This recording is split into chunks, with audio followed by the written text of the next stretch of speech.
Assalamualaikum warahmatullahi wabarakatuh. Alhamdulillahi rabbil alamin.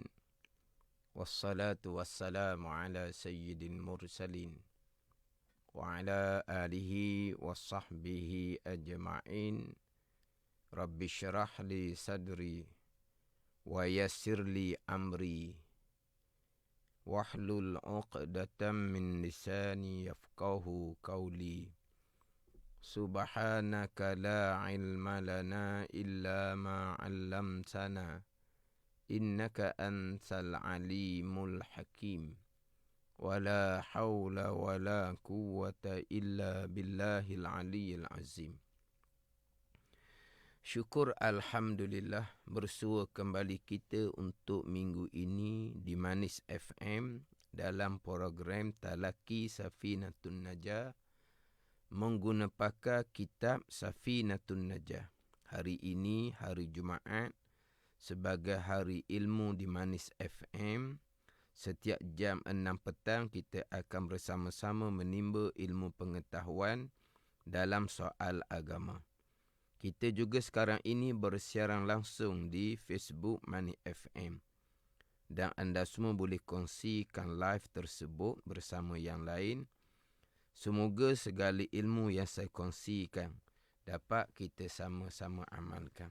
Jadi insya-Allah untuk slot petang ini akan menyambung pembicaraan rukun iman yang keenam. Pembicaraan rukun iman yang keenam dalam kitab Safinatun Najah edisi yang Jawi, muka surat 2, baris bawah sekali. Qala al-muallifu rahimahullahu ta'ala wa nafa'ana bi'ulumihi amin wa bil qadri khairihi wa syarrihi minallahi ta'ala. Terjemahan dia, dan keenam daripada 6 rukun iman. Percaya ini terjemahan kepada iman. Iman at-tasdiqul qalbi, percaya hati, membenar hati, mengaku putus di hati. Itu makna iman. Pembicaraan hak berkaitan dengan rukun iman. Jadi iman ni percaya hati, mengaku putus di hati pada takdir Allah Subhanahu wa ta'ala. Mana takdir Allah? Baiknya, baik takdir Allah. Baik ni beriman seseorang hamba, beramal soleh seseorang hamba adalah takdir Allah. Dan jahatnya, apa dia jahat? Kekufuran seseorang hamba, melakukan kemaksiatan oleh seseorang hamba adalah takdir Allah Subhanahu wa ta'ala. Daripada Allah Subhanahu wa ta'ala. Jadi perkara baik, perkara yang jahat daripada Allah Subhanahu wa ta'ala, yakni daripada kehendak, ketentuan, ketetapan, keputusan Allah yang bersifat dengan iradah, muwafaqah dengan ilmu, dan daripada perbuatan Allah Subhanahu wa ta'ala yang bersifat dengan kudrah. Ketentuan Allah pada azal, qada. Perbuatan Allah Subhanahu wa ta'ala yang bersifat dengan kudrah dipanggil qadar. Jadi rukun iman yang keenam keluar 2 pegangan. Beriman dengan qada dan qadar Allah Subhanahu wa ta'ala.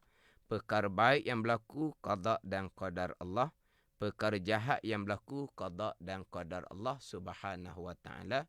Ini pegangan kita, rukun iman yang keenam. Adapun adab percakapan syariah, yang baik daripada Allah, yang jahat, yang buruk datang daripada diri hamba sendiri. Itu adab percakapan. Kemudian pembicaraan bab qada dan pembicaraan bab qadar sudah selesai saya membicarakan. Jadi 2 slot yang terdahulu saya membicarakan berkaitan dengan ikhtiar dan usaha. Ikhtiar, pilihan hati seseorang hamba. Usaha kasbun itu adalah perbuatan hamba melakukan satu-satu perkara. Jadi sebelum daripada kita pergi kepada pembicaraan ikhtiar dan usaha, kita sudah permati dah di rukun iman yang keenam, sekalian perkara qada dan qadar Allah. Terdetik di hati pun qada dan qadar Allah. Berkelip mata memandang pun qada dan qadar Allah. Bererti ikhtiar hamba. Terdetik di hati qada dan qadar Allah. Ikhtiar hati hamba memilih. Hati hamba memilih ni panjang dah lah. Sebelum hati hamba memilih, terdetik di hati pun qada dan qadar Allah. Kemudian hati memilih qada dan qadar Allah Subhanahu wa ta'ala. Berkelip mata memandang qada dan qadar Allah. Bergerak nadi di tangan kita qada dan qadar Allah. Usaha kita gerak diam pada melakukan satu-satu perkara, tentulah qada dan qadar Allah Subhanahu wa ta'ala. Itu hakiki dia. Tetapi sebagaimana yang saya sebut dah selok minggu lepas. Jadi selok minggu lepas tu selok yang ke-28. Minggu ini ni selok yang ke-29. Pada pembicaraan rukun iman yang ke-6, qada dan qadar Allah Subhanahu wa ta'ala. Sebelum kita menyambung pembicaraan dalam kitab Safinatun Najah, adalah pembicaraan berkaitan dengan hukum hakam pekoh. Jadi untuk selok yang ke-29 ni saya khulasahkan kembali pembicaraan selok minggu lepas, selok minggu yang terdahulu berkaitan dengan ikhtiar dan usaha. Kita berpegang rukun iman yang ke-6 jelas dengan dalil ayat Al-Quran dan hadis Nabi SAW, sekalian perkara qada dan qadar Allah.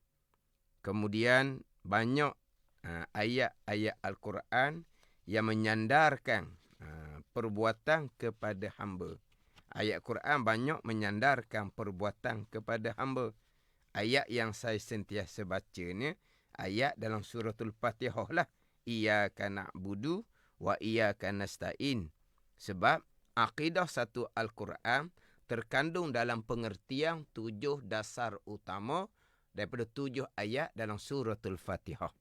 Jadi satu Al-Quran akidahnya terkandung di dalam suratul Fatihah. Satu-satu surah yang wajib dibaca pada tiap-tiap rakaat sembahyang, menunjukkan besarnya kedudukan suratul Fatihah. Dipanggil Ummul Kitab, Ummul Quran, ibu induk kepada kitab, ibu induk kepada Al-Quran. Jadi cukuplah saya ambil iyyaka na'budu wa iyyaka nasta'in. Akan dikau ya Allah kami sembah, dan akan dikau ya Allah kami minta pertolongan. Jelas dalam suratul Fatihah menyandarkan sembah tu kepada hamba, menyandarkan minta pertolongan tu kepada hamba. Maka wajib berpegang hamba ada pilihan dan perbuatan. Walaupun pada hakikinya alhamdulillahi rabbil alamin. Alhamdulillah tauhid uluhiyah, rabbil alamin tauhid rububiyah. Mengesakan perbuatan Allah, mengesakan Allah pada perbuatan. Kesemua yang berlaku adalah perbuatan Allah, termasuk diri hamba memilih dan mengabdikan diri akan Allah, termasuk diri hamba memilih dan memohon pertolongan kepada Allah. Ianya tetap perbuatan Allah Subhanahu wa ta'ala, ianya tetap qada dan qadar Allah Subhanahu wa ta'ala. Jadi ahli sunnah wal jamaah berpegang dengan akidah ayat Al-Quran. Jelas akidah Al-Quran dan hadis Nabi, rukun yang ke-6, sekalian qada dan qadar. Kita pun imani, kita pun berpegang. Ini akidah ahli sunnah wal jamaah. Ayat menyandarkan perbuatan kepada hamba, kita imani, kita berpegang. Hamba ada pilihan dan perbuatan. Walaupun pada hakikinya pilihan dan perbuatan hamba tetap qada dan qadar Allah Subhanahu wa ta'ala. Adapun akidah Jabariyah, saya sebut dah terdahulu akidah Qadariyah. Akidah Jabariyah langsung tidak berpegang hamba ada pilihan dan perbuatan. Maka bercanggah dengan iyyaka na'budu wa iyyaka nasta'in dan banyak lagi ayat-ayat yang lain.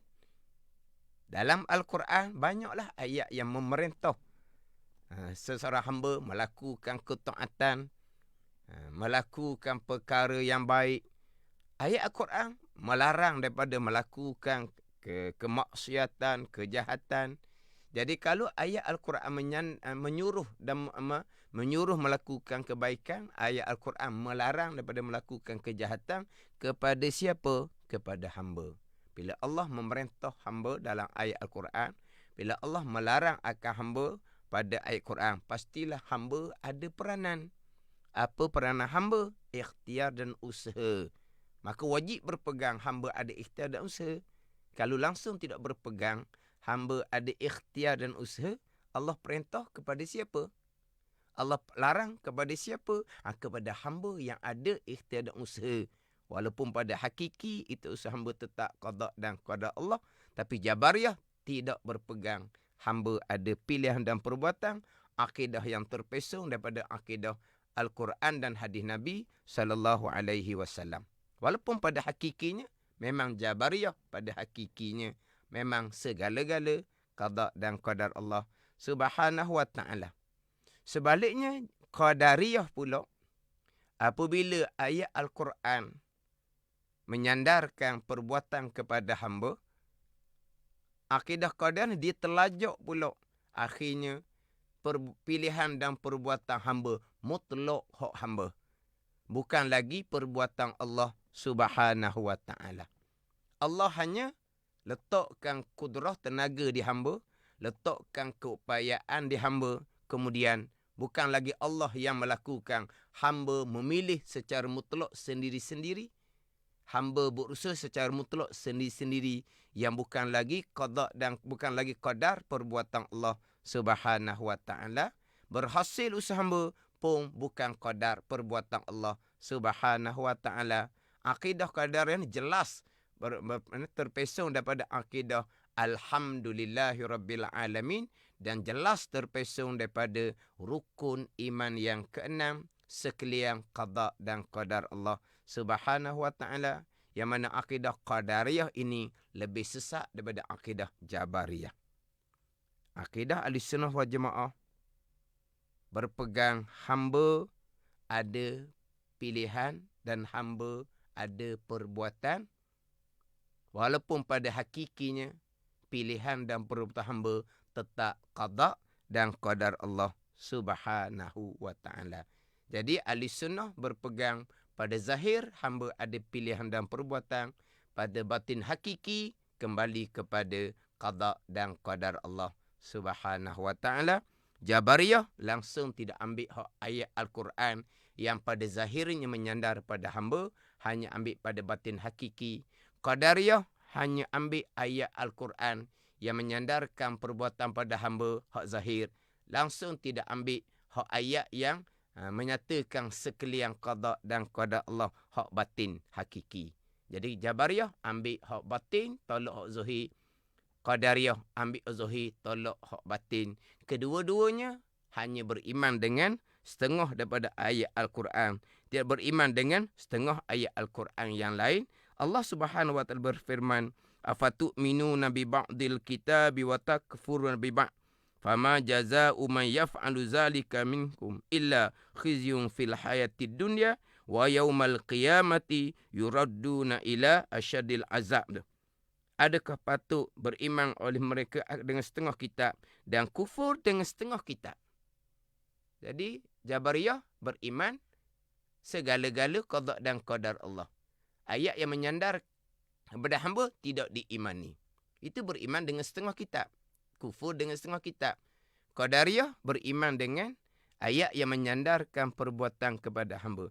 Tidak beriman dengan ayat hak berkaitan dengan sekalian datang daripada Allah Subhanahu wa taala. Ahlussunnah wal Jamaah beriman dengan satu kitab Al-Quranul Karim, ayat yang menyatakan siang qada dan qadar diimani, itu batin hakiki. Ayat yang menyandarkan perbuatan bahagia imani juga, hamba ada pilihan, hamba ada perbuatan. Walaupun pada batin hakiki pilihan dan perbuatan hamba tetap qada dan qadar Allah Subhanahu wa taala. Kemudian kena amati pula lah seperti saya sebut minggu lepas. Kita ahli sunnah ni, dia sebut secara ringkas. Hamba ada pilihan dan perbuatan seperti Qadariyah, tetapi tidak berkah. Adapun Qadariyah, pilihan dan perbuatan hamba berkah. Jadi hamba ada pilihan dan perbuatan, tetapi tak berkah. Hamba ada pilihan dan perbuatan seperti Qadariyah. Seperti Qadariyah hanya pada zahir. Pada batin hakiki tidak seperti Qadariyah. Sebab Qadariyah, hamba ada pilihan dan perbuatan mutlak, pilihan dan perbuatan hak hamba. Ahli sunnah berpegang hamba ada pilihan dan perbuatan bukan mutlak, hanya pada zahir. Pada batin hakiki, pilihan dan perbuatan hamba qada dan qadar Allah, berhasil usaha hamba qada dan qadar Allah. Jadi bunyi sama. Ini kena amati. Ada juga mereka yang mengaku ahli sunnah wal jamaah terpesong dalam memahami apa maksud. Kita ahli sunnah wal jamaah berpegang hamba ada pilihan dan perbuatan, tetapi perbuatan hamba tak berkah. Berhasilnya usaha perbuatan hamba, perbuatan Allah Subhanahu wa taala, hamba ada pilihan dan perbuatan disamakan dengan Qadariyah. Tapi tidak berkah sama sekali. Qadariyah, perbuatan hamba yang berkah pada menghasilkan. Jadi disebut ahli sunnah wal jamaah, hamba ada pilihan dan perbuatan seperti Qadariyah. Tapi bukan seperti Qadariyah yang sebenar-benar. Sebab Qadariyah, pilihan dan perbuatan mutlak hak hamba. Zahir dan batin serta usaha hamba yang memberi berkah. Adapun ahli sunnah wal jamaah, hamba ada pilihan dan perbuatan hanya pada zahir. Pada batin hakiki, pilihan dan perbuatan hamba balik kepada qada dan qadar Allah Subhanahu wa taala. Berhasil usaha hamba qada dan qadar Allah Subhanahu wa taala. Jadi sekarang ni memang ada dua-dua golongan. Ada golongan yang hanya ambil batin, Jabariyah, dia tidak berpegang dengan hak zahir. Dan ada golongan yang berpegang hak zahir, Qadariyah, tidak berpegang hak batin. Sekarang ni timbul kedua-dua golongan. Golongan yang terkadang terundur pada akidah Jabariyah, hanya berpegang batin sahaja, sekalian qada dan qadar Allah. Terkadang disalah pengajian. Dia membicarakan berkaitan dengan batin hakiki, tetapi tidak berpegang sebagai hak zahir. Yang mana kerana mereka terkadang pergi kepada pembicaraan kitab-kitab tasawuf haqiqah. Saya sentiasa menyebut, kita ahli sunnah wal jamaah, berpegang pada zahirnya hamba ada pilihan dan perbuatan. Pada batin, pada hakiki, pilihan dan perbuatan hamba tetap qada dan qadar Allah. Memang saya sentiasa mengulangi. Pada batin hakiki, pilihan dan perbuatan hamba tetap qada dan qadar Allah. Tapi bukan kita sampai kepada maqam hakiki. Kita hanya bicara pada zahir, hamba ada pilihan dan perbuatan. Wajib berpegang di akidah, hamba ada pilihan dan perbuatan. Pada batin hakiki, pilihan dan perbuatan hamba tetap qada dan qada Allah. Itu cerita pada batin hakiki. Tapi bukan bererti sampai maqam hakiki. Adapun dalam kitab tasawuf haqiqah, mereka membicarakan golongan-golongan yang terpilih, yang diangkat darajah di sisi Allah Subhanahu wa taala sampai kepada maqam hakiki, sampai kepada maqam fana, maqam musyahadah, maqam ahlil kashfi, maqam awliya. Maka mereka duduk maqam hakiki.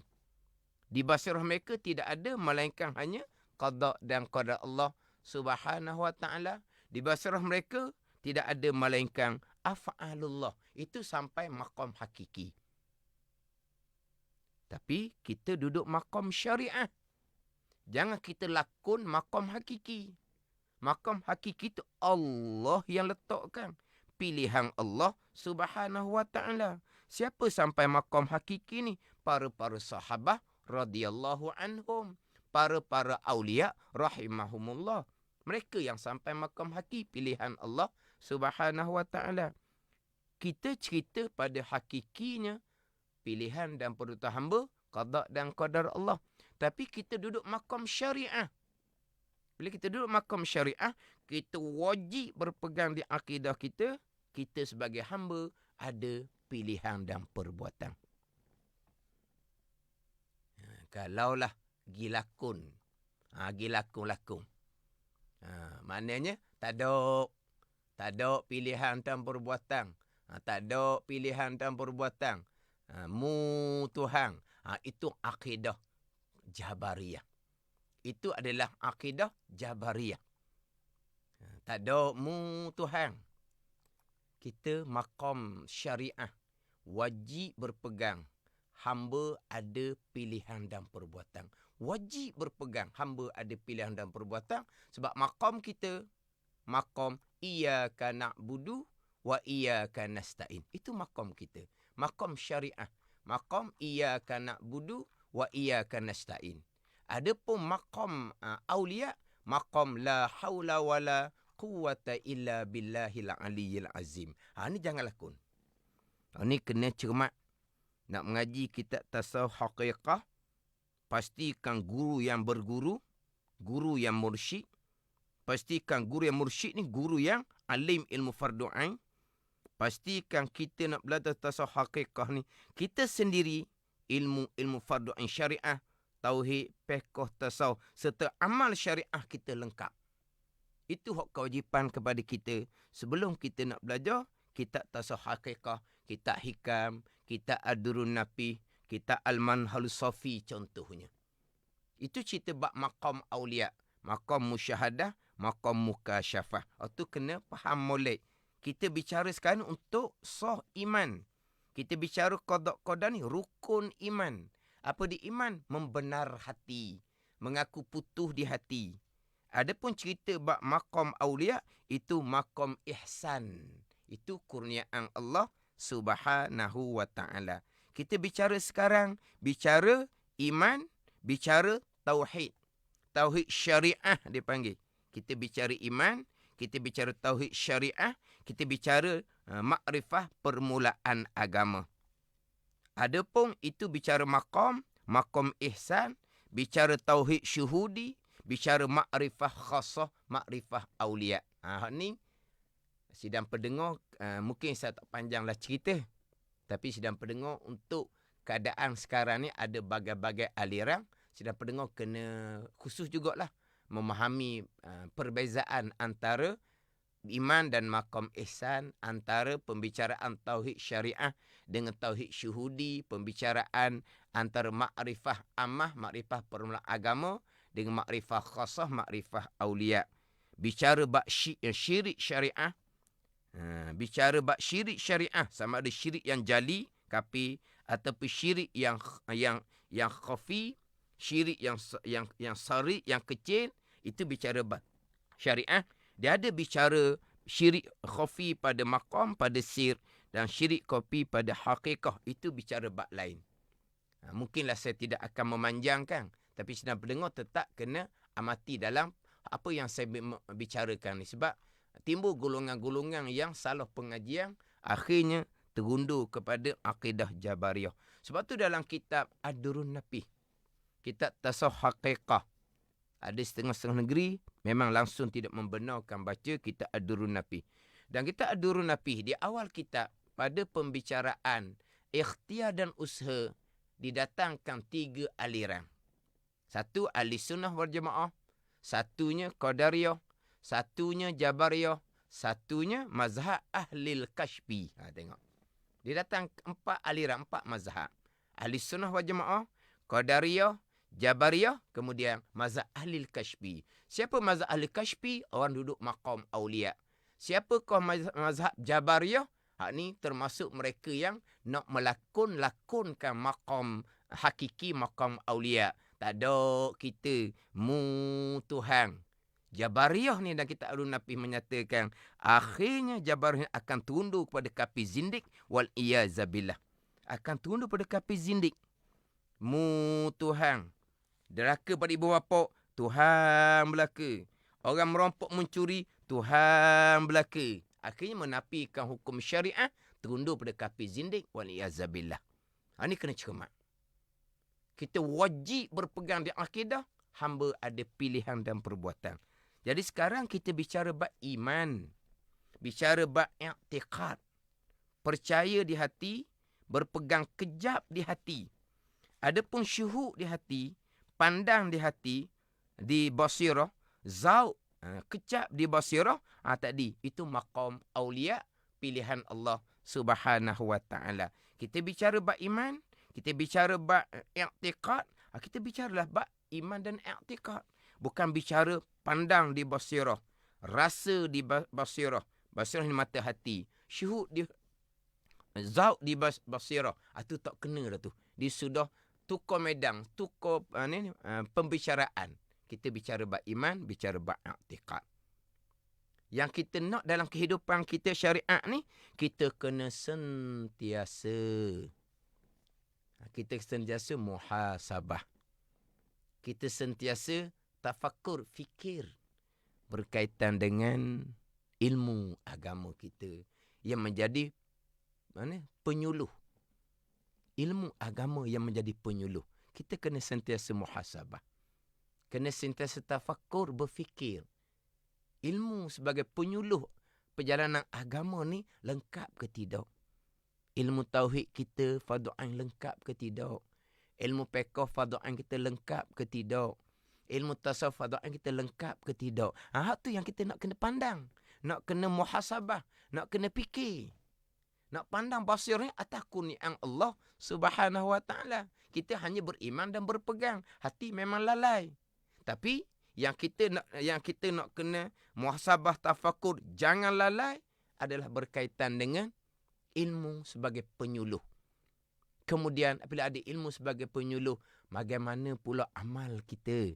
Tu nak sentiasa muhasabah. Saya tafakur amal zahir kita macam mana?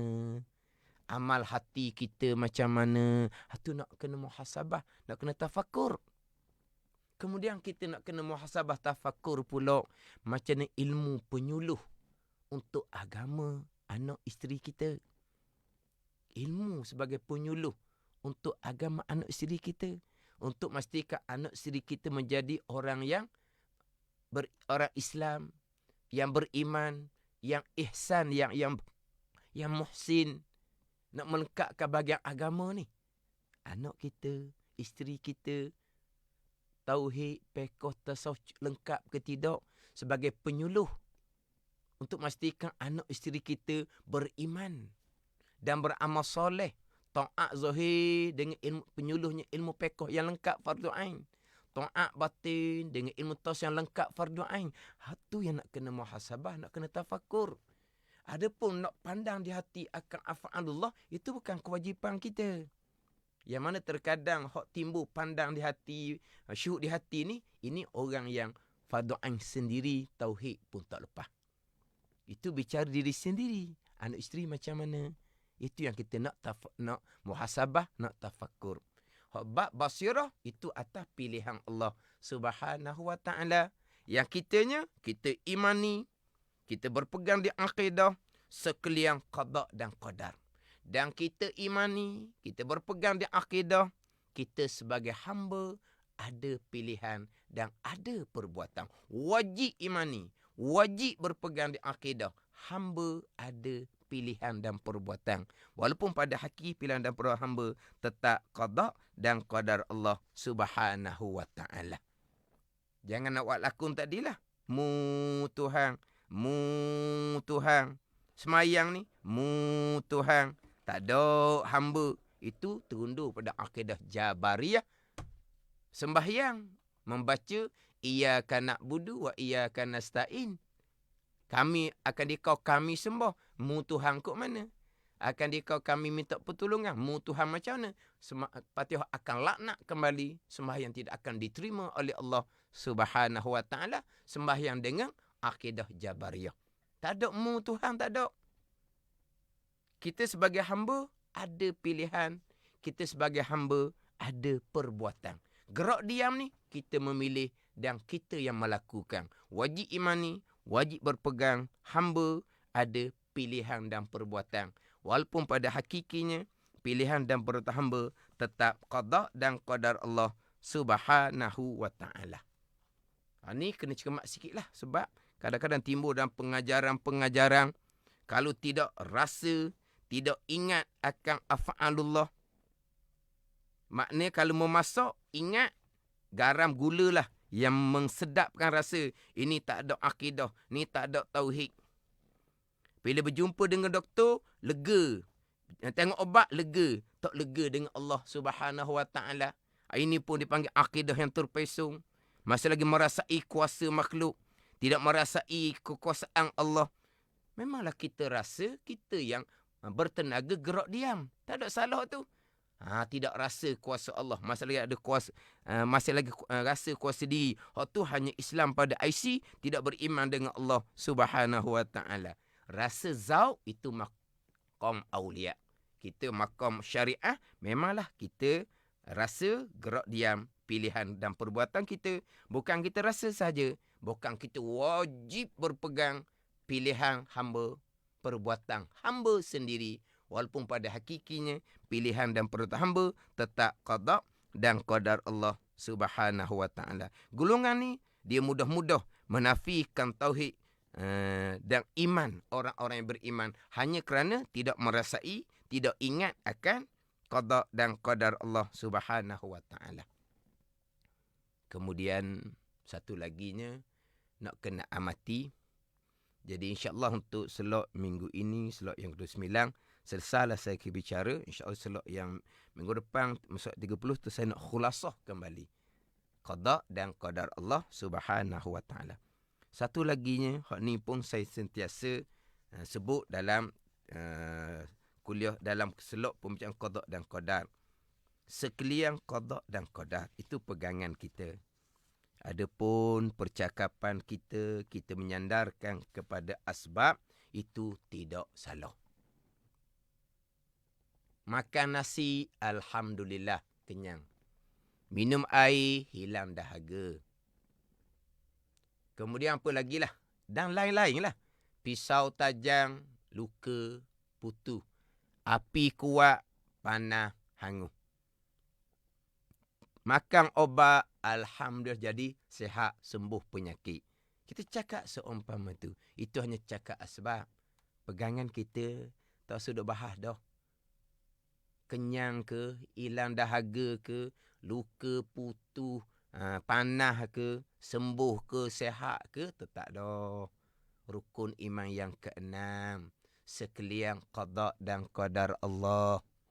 Keesaan Allah pada perbuatan. Allah yang mengenyangkan, Allah yang menghilangkan dahaga, Allah yang meluka memutuskan, Allah yang memanaskan, Allah yang menyembuhkan penyakit. Itu pegangan kita. Cakap sebab tak salah sama sekali. Dalam ayat Al-Quran banyak Allah Ta'ala menyandarkan kepada asbab. Dalam hadis Nabi SAW pun banyak Nabi menyandarkan kepada asbab. Dalam kitab-kitab pun menyandarkan kepada asbab. Dan itulah percakapan harian kita. Kita menyandarkan kepada asbab. Tadilah, makan nasi kenyang, minum air hilang dahaga. Tiba-tiba, pengajaran yang terpesong, yang sangat sesat. Akhirnya, mengkafirkan, mensyirikkan orang yang hanya bercakap asbab. Kena selera molek hari ni. Makan nambah, kenyang. Kamu tak ada Tuhan. Kamu berpegang makan banyak mengenyangkan. Kafir, syirik kamu. Ini pengajian yang sangat salah, yang sangat sesat. Telang obat contohnya. Telang Panadol Suti, hilang pening kepala. Kamu ni kafir, syirik. Kamu tak ada Tuhan. Kamu berpegang obat Panadol yang menghilangkan sakit kepala. Hak ni betul-betul ajaran yang salah, pengajian yang sesat. Itu hanya percakapan asbab. Dipanggil percakapan isnad majazi dalam ilmu ma'ani. Isnad majazi. Sandar sementara kepada asbab zahir. Sandar sementara kepada adah. Makan kenyanglah adahnya. telan Panadol hilang pening kepala. Itu hanya cakap adah. Pegangan-pegangan tetap dah. Sekalian qada dan qadar. Allahu Akbar. Orang yang pernah berguru-guru yang salah seumpama ni, berguru-guru yang sesat seumpama ni, akhirnya dia mudah-mudah mengkafirkan orang mukmin yang lain, mensyirikkan orang yang mentauhidkan Allah Subhanahu wa taala. Ingat baik, man kaffara mu'minan faqad kafar. Sesiapa yang mengkafirkan orang mukmin, maka sesungguhnya dia telah jadi kafir. Siapa yang dikafirnya? Orang yang mengkafirkan orang mukmin yang lain, yang hanya bercakap asbab, yang tidak salah.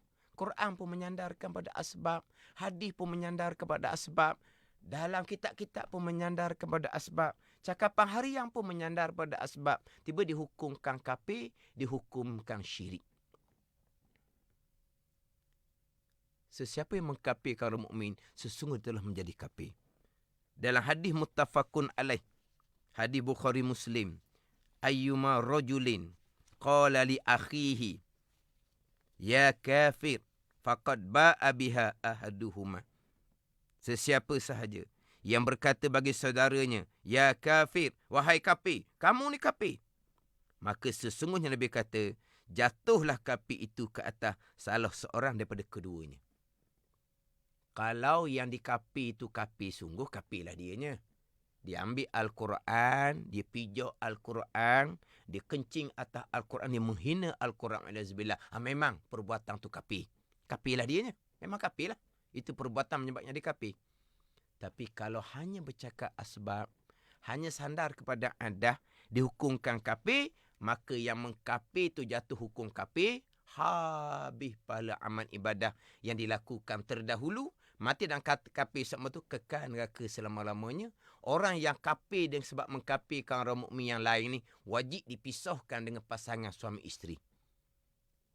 Dalam tempoh iddah, umpama 3 kali suci, belum lagi bertaubat, maka tercerai dengan sendiri suami isteri yang salah seorang jadi kafir tadi.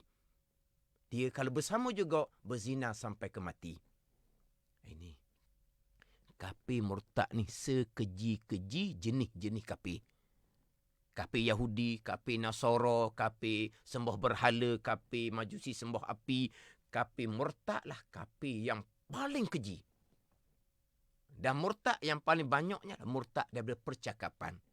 Contoh yang pertama dalam kitab, murtad kerana percakapan adalah kerana mengkafirkan orang mukmin yang lain.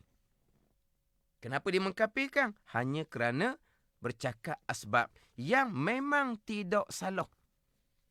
Saya sebut tadi ayat Al-Quran, hadis Nabi, mungkin tak sempatlah saya datangkan satu-satu ayat Al-Quran dan hadis Nabi sallallahu alaihi wasallam, tak sempatlah.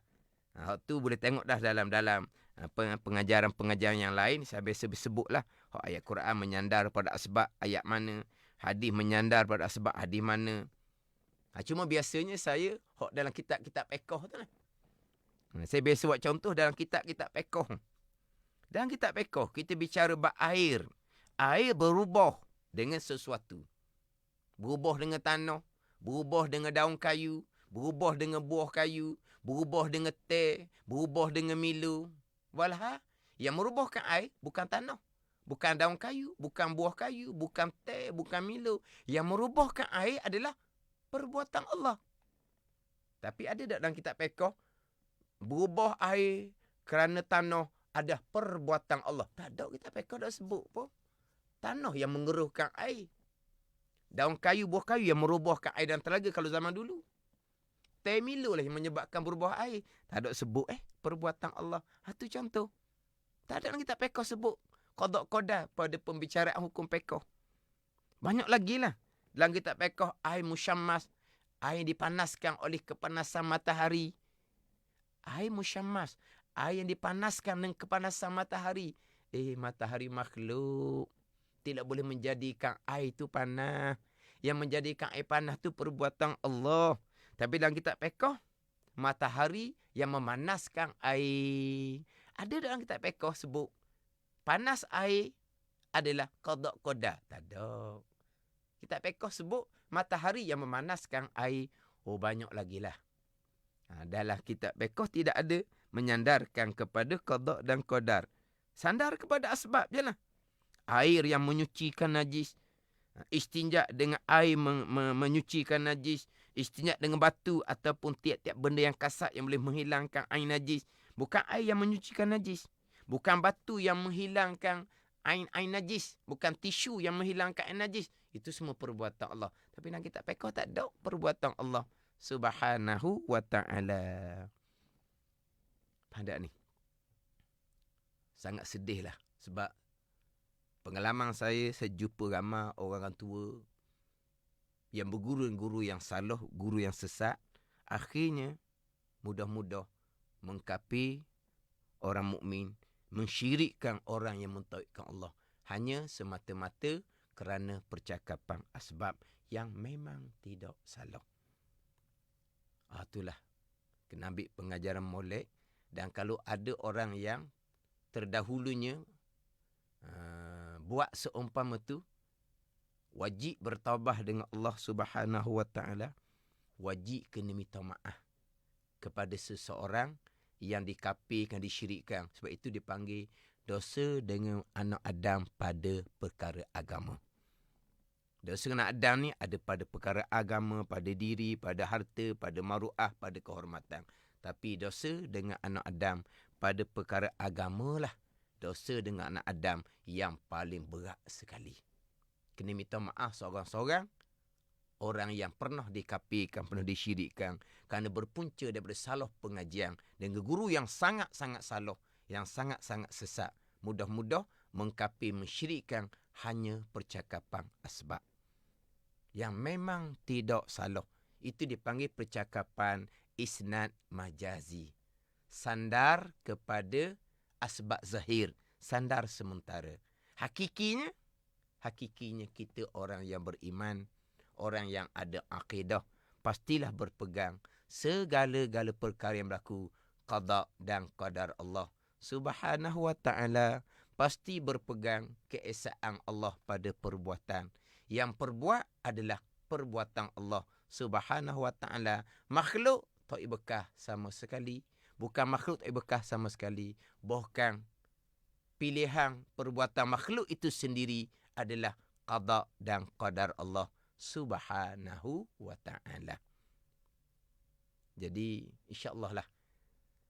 Saya pun kadang-kadang bicara perkara ni rasa lain sikit lah. Sebab rasanya. Sebab teringat kepada mereka-mereka yang salah pengajian. Bertaubah dengan Allah Subhanahu wa ta'ala. Perbetul balik pengajian. Lepas tu kena buat pengajaran molek. Nak belajar ilmu tauhid ni pasti kena guru yang berguru dan guru yang mahir, bukan yang hanya membaca sendiri. Jadi untuk slot minggu hadapan, slot yang terakhir lah insya-Allah, slot yang ke-30, saya akan mengkhulasahkan kembali pembicaraan rukun iman yang ke-6, qada dan qada Allah Subhanahu wa ta'ala, sebelum berpindah kepada pembicaraan yang kemudiannya hak dalam kitab Safinatun Najah. Wallahu a'lam. Bismillahirrahmanirrahim. Alhamdulillahirabbil alamin. Wassalatu wassalamu ala sayyidil mursalin wa ala alihi wa sahbihi ajma'in. Allahumma ftah alaina futuhal arifin. Allahumma allimna ilma akdamin wa fahimna famasabikin warzuqna ruqat talibin. Allahumma zidna ilman wa alhiqna bis salihin. Wa sallallahu ala sayyidina Muhammadin wa ala alihi wa sahbihi wa sallam. Walhamdulillahi rabbil alamin. Wassalamu alaikum warahmatullahi wabarakatuh.